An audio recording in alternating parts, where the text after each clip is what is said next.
Media জগৎ এমনকি আমরা যারা রাজনীতিবিদ তারা চিহ্নিত করতে পারি নাই তাকে একটি বোবা প্রাণী ছাগল চিহ্নিত করেছে। এমন মতিয়ার আরো আছে কিনা যাদেরকে ভবিষ্যতে ছাগল কিংবা অন্য বোবা প্রাণী চিহ্নিত করার আগেই আমি মনে করি এদেরকে চিহ্নিত করার প্রয়োজনীয় ব্যবস্থা সংশ্লিষ্ট সংস্থাগুলো নিয়ে। মাননীয় সদস্য জনাব আফম বাহাউদ্দিন ঢাকা 8 তার বক্তব্য রাখার আহ্বান জানাচ্ছি। আপনার সময় 8 মিনিট। ধন্যবাদ মাননীয় স্পিকার। আজকে আমার বক্তব্য শুরুতেই মাননীয় প্রধানমন্ত্রী, গণতন্ত্রের মানসকন্যা দেশরত্ন শেখ হাসিনা ও অর্থমন্ত্রীকে টেকসই উন্নয়নের পরিক্রমায় স্মার্ট বাংলাদেশের স্বপ্নযাত্রা শিরোনামে 2024-25 অর্থ বছরের জনবান্ধব বাজেট প্রদান করার জন্য ধন্যবাদ জানাই। আমি আজকের এই বাজেট অধিবেশনে দাঁড়িয়ে আমি প্রথমেই পরম করুণাময় আল্লাহ তাআলার নামে আমি গভীর শ্রদ্ধার সাথে শ্রদ্ধা নিবেদন করছি সর্বকালের সর্বশ্রেষ্ঠ বাঙালি। একমাত্র ওয়ালটন এসি দিচ্ছে 1 বছরের রিপ্লেসমেন্ট গ্যারান্টি এবং কম্প্রেসরের 10 বছরের গ্যারান্টি। জাতির পিতা বঙ্গবন্ধু শেখ মুজিবুর রহমানকে আমি শ্রদ্ধার সাথে স্মরণ করছি। 15ই আগস্টে মহিয়সী নারী বঙ্গমাতা ফজিলাতুন্নেসা মুজিব সহ জাতির পিতার পরিবারের এবং জাতির পিতার পরিবারের ঘনিষ্ঠ যে 18 জন সেদিন আত্মাহুতি দিয়েছে তাদের সকলের প্রতি আমি গভীর শ্রদ্ধা নিবেদন করছি। আমি শ্রদ্ধার সাথে শ্রদ্ধা নিবেদন করছি কারাগারের অভ্যন্তরে আমাদের জাতীয় 4 নেতার প্রতি। আমি শ্রদ্ধার সাথে শ্রদ্ধা নিবেদন করছি মহান মুক্তিযুদ্ধে যে বীর সৈনিকেরা যাদের আত্মত্যাগের মধ্য দিয়ে বীর মুক্তিযোদ্ধা সহ যারা সেদিন আত্মাহুতি দিয়েছেন, যাদের রক্তের বিনিময়ে যে মা বোনদের আব্রভানির বিনিময়ে আমরা পেয়েছি যে মহান স্বাধীনতা, তাদের সকলের প্রতি গভীর শ্রদ্ধা নিবেদন করছি। মাননীয় স্পিকার, আমি এখন বাজেটের উপরে কিছু আলোচনা করব। মানুষের জীবনযাত্রার মান সহজ করার জন্য ধান, চাল, ডাল সহ 3টি অত্যন্ত নিত্য প্রয়োজনীয় খাদ্য সামগ্রী দিতে উচ্চ কর 3% থেকে কমিয়ে 1% করা হয়েছে, যার মধ্য দিয়ে সাধারণ মানুষের, নিম্নবিত্ত মধ্যবিত্ত মানুষের যে দ্রব্যমূল্যের যে ঊর্ধ্বগতি তার থেকে কিছুটা হলেও সহায়ক হবে বলে আমি মনে করি। এই জন্য আমি এই বাজেটে আমি মনে করি সবচাইতে গুরুত্বপূর্ণ দিক হলো এটি। সামাজিক নিরাপত্তা কর্মসূচির আওতায় প্রতিবন্ধী, বয়স্ক ভাতা, বিধবা ও স্বামী পরিত্যক্তা সহ অন্যান্য অসহায় মানুষের সহায়তার সংখ্যা 9,81,061 জন বৃদ্ধি করার জন্য আমি ধন্যবাদ জানাই।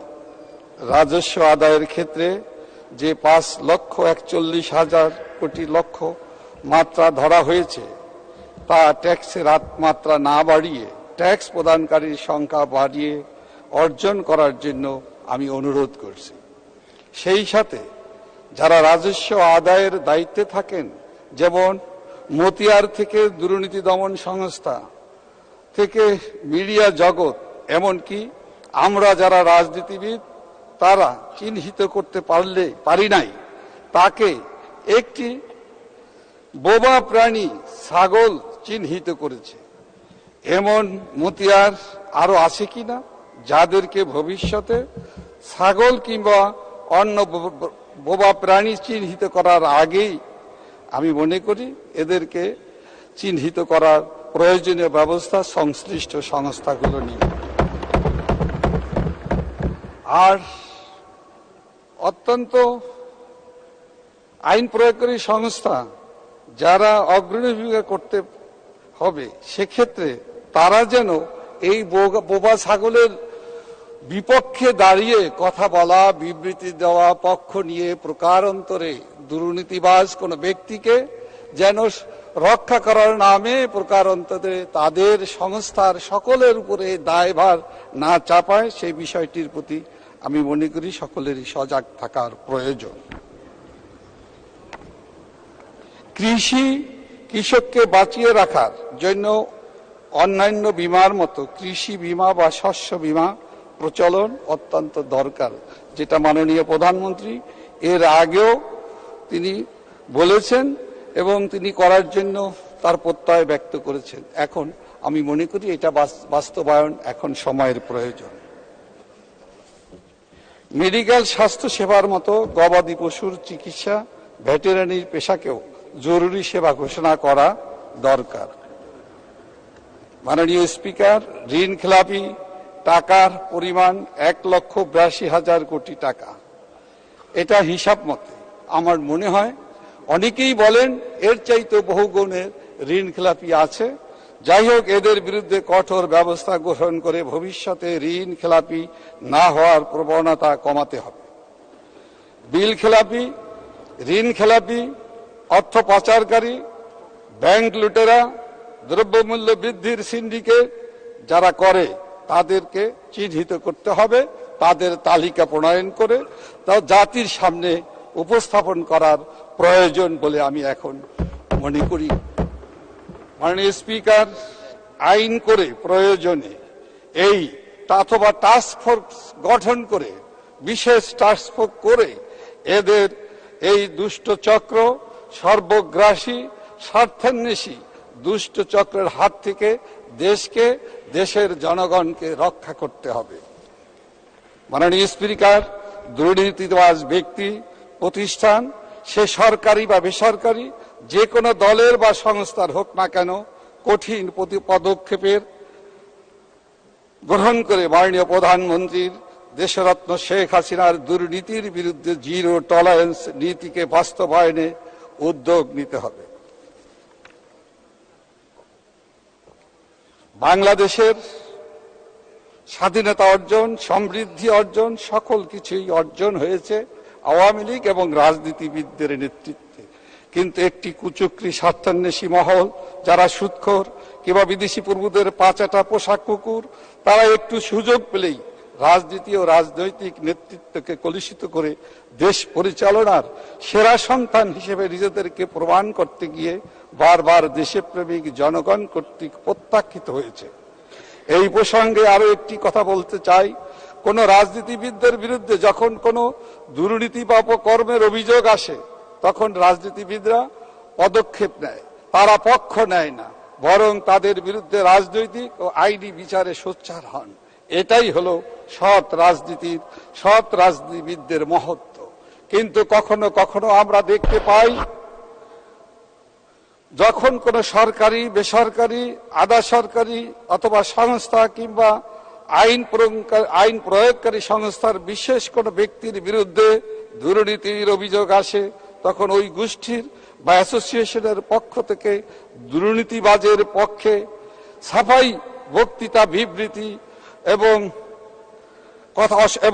বিবৃতি প্রদান করে। প্রকারান্তরে বিশেষ ব্যক্তির বিরুদ্ধে অভিযোগের দায় কিন্তু ওই সংস্থাগুলোর সকলেই দায় গ্রহণ করে। প্রকারান্তরে পুরো সংস্থার উপর চলে আসে এই দায়। এখান থেকে আমাদেরকে বেরিয়ে আসতে হবে। একজন মানুষকেও গৃহহীন না করার কর্মসূচি নিয়ে 464 উপজেলায় শতভাগ ভূমিহীন গৃহহীন পরিবারকে আশ্রয় দিয়ে ঠিকানা তৈরি করে দিয়েছেন মাননীয় প্রধানমন্ত্রী দেশরত্ন শেখ হাসিনা। আমি তাকে অভিনন্দন জানাই। খাদ্য, পুষ্টি সরবরাহ নিশ্চিত করতে বঙ্গবন্ধুর আদর্শকে অনুসরণ করে 1 ইঞ্চি জমিও অনাবাদি না রাখার উদ্যোগ নিয়েছিলেন। তাই আসুন আমরা সকলে ঐক্যবদ্ধভাবে পালন করি, সকলে অঙ্গীকার করি, এই প্রত্যয় ব্যক্ত করি, আমরা আমাদের প্রতি ইঞ্চি ভূমিকে আমরা উৎপাদনে জায়গায় আমরা কাজে লাগাবো। মাননীয় স্পিকার, ঢাকা আর্ট হবে স্মার্ট, এই স্লোগানে উৎসাহিত হয়ে এবং এলাকার জনগণকে আমাকে নির্বাচিত করায় আমি মাননীয় প্রধানমন্ত্রী, ঢাকা আর্ট অঞ্চল এলাকার সকল জনগণকে ধন্যবাদ এবং কৃতজ্ঞতা জানাই। সেই সাথে এই এলাকার কিছু সমস্যার কথা আমি আপনার মাধ্যমে তুলে ধরতে চাই। এই এলাকার ভিতরে ঢাকা মেডিকেল কলেজ একটি অন্যতম প্রধান ও বিখ্যাত চিকিৎসা অঙ্গন, যা ঢাকা মেডিকেল কলেজ হসপিটাল। এই কলেজটি মাননীয় প্রধানমন্ত্রীর স্বপ্ন ৫,০০০ বেডে উন্নীত করা। এই কাজটি দিয়ে অনেক কাজ এগিয়ে চলছে। এটাকে আরো দ্রুত করা এবং এটা সে সম্পন্ন করা, এবং এখানে যত ধরনের নিয়োগ দরকার সে নিয়োগ কিন্তু হচ্ছে না, বরঞ্চ ২৬০০ বেডের এই হসপিটাল কিন্তু ১৫০০ বেডের হসপিটালে লোকবল দিয়ে চলছে, এবং গত ১০ বছরে অনেক কিন্তু কর্মচারী হসপিটালের চিকিৎসক অনেকে বদলি হয়েছে এবং অনেকে মারা গেছে। সেই ২ মিনিট জায়গাতেও মাননীয় নিয়োগ সদস্য, প্রক্রিয়া হয়নি। ২ মিনিট শেষ করবেন। মাননীয় স্পিকার, আমি চাই আপনার মাধ্যমে আমি অনুরোধ করব ঢাকা মেডিকেল কলেজের মাননীয় প্রধানমন্ত্রীর যে স্বপ্ন, সেই স্বপ্ন পূরণের জন্য সংশ্লিষ্ট কর্তৃপক্ষ যাতে বিলম্ব না করেন। মানে শিশু পার্ক, ঢাকার ঐতিহাসিক রেসকোর্স ময়দানে জাতির পিতা যেখানে ৭ই মার্চের মহান স্বাধীনতা ডাক দিয়েছিলেন, সেখানে শিশু পার্কটি বন্ধ আছে। তার উন্নয়ন কর্মকাণ্ড খুবই ৪.৫ বছরে খুব বেশি দূর অগ্রসর হয়নি। এটা দ্রুত এর কাজ শেষ করার জন্য আমি অনুরোধ জানাচ্ছি।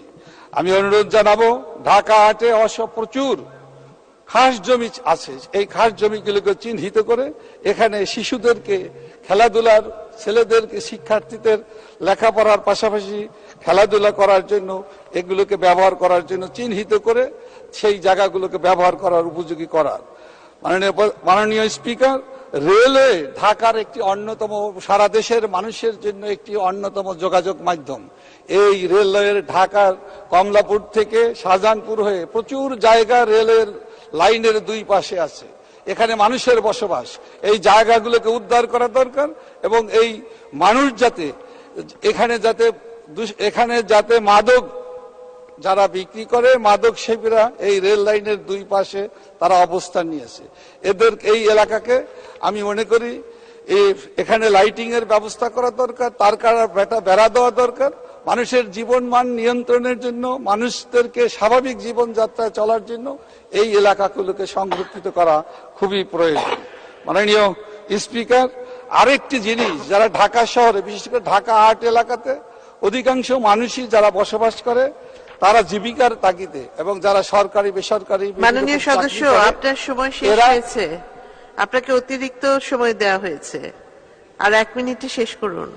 ধন্যবাদ। আমি যে কথাটি বলতে চাই, নির্বাচন কমিশনের কাছে আমি আপনার মাধ্যমে প্রস্তাবটি আনতে চাই, যাতে যারা বদলি হন অথবা জীবিকার প্রয়োজনে বিভিন্ন জায়গায় চলে যান, তারা যাতে অনলাইন সিস্টেমের ভিতরে তারা দ্রুত গতিতে তাদের স্থান পরিবর্তনের জায়গাতে তারা ভোট দিতে পারে, ভোট প্রদান করতে পারে, তার জন্য সহজতর একটি পদ্ধতি অনতিবিলম্বে বের করা দরকার। মাননীয় স্পিকার, আমি আওয়ামী লীগের ২৩শে জুন ৭৫তম জন্মবার্ষিকী, প্রতিষ্ঠা বার্ষিকী আমরা পালন করেছি। এটা ইতিহাস ঐতিহ্যের সাক্ষী। আওয়ামী লীগ কালের বিবর্তনে আজকে মহিরুহে সংগঠনে পরিণত হয়েছে। আমি মনে হয় তোমারে ভালোবাসি, মনে হয় না, আসলেই ভালোবাসি।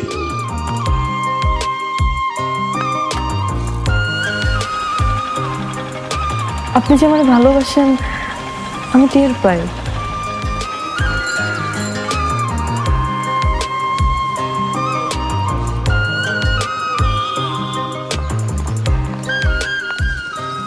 বুকের বাম পাশে যে ব্যথাটা হয়, ওই ব্যথাটার কাছে প্রশ্ন করে দেখো না, ভালোবাসো কিনা। 10 টাকা 10 টাকা ঘুরাইয়া দেখেন ভাগ্যের চাকা, লটারি লটারি লটারি।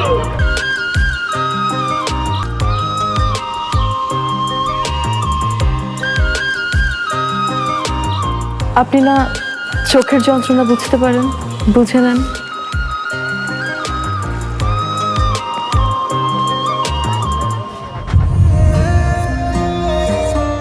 কিন্তু পুরো জগৎ মিথ্যা বলতে পারে, মানুষের চোখ কিন্তু কখনো মিথ্যা বলে না।